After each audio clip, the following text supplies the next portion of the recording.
Iraan misaayila dhaloota haaraa 5 generation dhukaasuuf qophii xumuruu beeksiste. Misaayilonni kunneen gaafa dhukaafaman ittisni raadarii kamiyyuu qolachuu akka hin dandeenye ifoomsaniiru.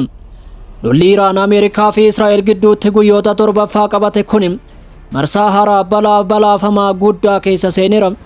Iraan haleellaan misaayilaa fi wallabdeen naannoo cimee yeroo jirutti tattaaffiin jidduu seenummaa idil addunyaa callisee akka jalqabames mirkaneessiteetti. Pirezidaantiin Iraan Masuud Pezeshkian biyyoonni hedduu wallabdee hammaataa dhufe kana dhaabuuf giddu galeessa ta'uuf yaaluun gara fuulduraatti tarkaanfachuu isaanii dubbataniiru. Gama biraa waraanni marsaa balaafamaa seenaa yeroo jirutti Tiraamp Iraan al duree tokko malee harka kennachuu akka qabdu gaafataniiru. Waraanni Iraan Ameerikaa fi Israa'el jidduu jiru guyyaa har'aa jijjiirama siyaasaa ajaa'ibaa ta'e argateera. Pirezidaantiin Ameerikaa Doonaald Tiraamp Waashingten al duree tokko malee harka kennachuu gaafachuun kunis Iraan marii akka hin barbaanne erga labsitee booda.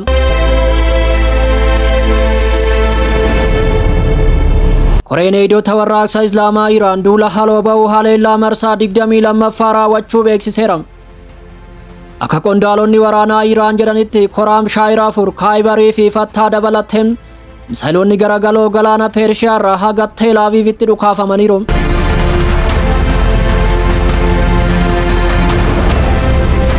Iraan misaayila dhaloota haaraa 5 generation dhukaasuuf qophii xumuruu beeksiste.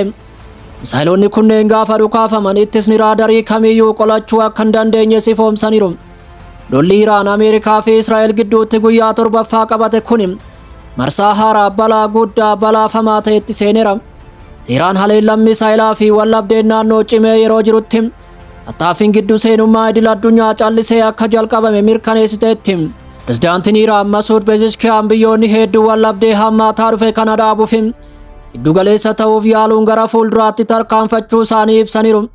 Garuu adeemsi dippiloomaasii kamiyyuu waan Teheraan hundee waraana kanaa jettee waamtu fudhachuu akka qabu akeekkachiisaniiru. Pezeshkian ergaa Eksii irratti maxxanseen naannicha keessatti nagaa waaraa gochuuf kutannoo qabaachuu ibsuun garuu kabajaa fi abbaa biyyummaa keenya kabachiisuuf gonkumaa duubatti hin jennu jedheera.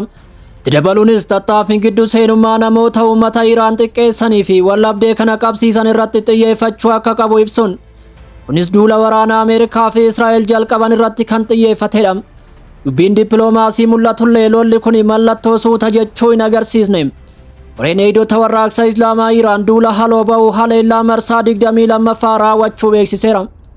Akka qondaalonni waraana Iraan jedhanitti Komaar Shaayiraafur Kaayibarii fi Fattaa dabalatee misaayilonni garagaloo galaana Peershiyaa irraa haga Teel Aviivitti dhukaafamaniiru. Misaayilota kanneen keessaa tokko mataa waraana toonii 2 kan fe'atee fi saffisa guddaan kan deemu yoo ta'u haleellaan kun buufata waraanaa Ameerikaa fi Israa'el buufata xiyyaara Beenguriyoon dabalatee dhaabbilee tarsiimoo Haayifaa irratti kan xiyyeeffate ta'uu ibseera. Qondaalonni Iraan misaayilonni haga ammaatti fayyadaman irra caalaan isaanii meeshaa waraana dhaloota durii ta'uu cimsanii kan dubbatan yoo ta'u waraanni kun yoo itti fufe ammallee sirnoonni sadarkaa olaanaa qaban bobbaafamuu akka danda'an agarsiisaniiru. Lola itti fufee jiruun humnoonni Iraan buufata waraanaa Ameerikaa Kuweet keessa jiran barbadeessuu yoo ibsan Israa'el ammoo Teeraanii fi Beeruut irratti rukuttaa cimaa gaggeessuu beeksiste. Humni lafoo waraana Iraan dhaabbilee waraanaa Ameerikaa Kuweet keessa jiran irratti haleellaa diroonii guddaa banuun isaa kan argame yoo ta'u wallabdeen jalqabee Ameerikaa irratti haleellaa guddaa raawwatame keessaa isa tokko ta'uu mirkanaa'eera. Akka waraanni Iraan jedhutti dirooniin diigumsaa dachaa ta'an buufataalee Ameerikaa guutuu galoo galaana Peershiyaa keessatti argaman irratti xiyyeeffataniiru. Mudarra suura saatalaayitii buufataalee guddaa Ameerikaa kaampii Arfajaan wiirtuu loojistikii Joom humnoonni Ameerikaa naannicha keessa jiranitti fayyadaman sirriitti rukutuu agarsiisu. Suuraaleen akka agarsiisanitti dhaabbileen mooraa kana keessa jiran hedduun miidhamuu yookiin barbadaa'uu agarsiisu. Dhaabbileen sirna ittisa misaayilaa ta'an Joordaanii fi Yuunaayitid Arab Imireet keessatti rukutamuun balaa misaayila Iraan irraa dhufu qolachuu akka rakkatan himameera. Israa'elii fi Ameerikaan Iraan irratti boombii dhoosuu kan cimsan yoo ta'u kanuma waliin xiyyaaronni waraanaa Israa'el Teheraan irratti boombii cimaa darbachuu himaniiru.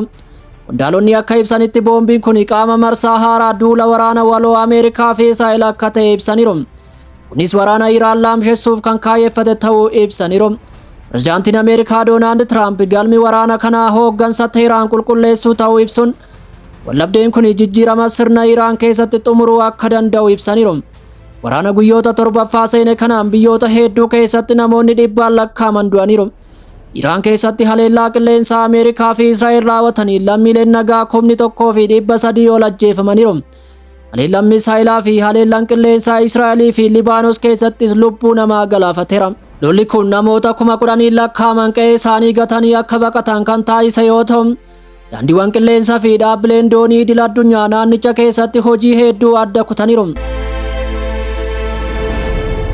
Gama biraan Awurooppaatti qondaalonni wallabdee saffisaan babal'achaa jiru kana itti dhiyeenyaan hordofaa akka jiran ibsaniiru. Ministeerri dhimma alaa Jarman Iraan biyyoota waraana kana keessatti kallattiin hin hirmaanne haleeluu ishee komataniiru.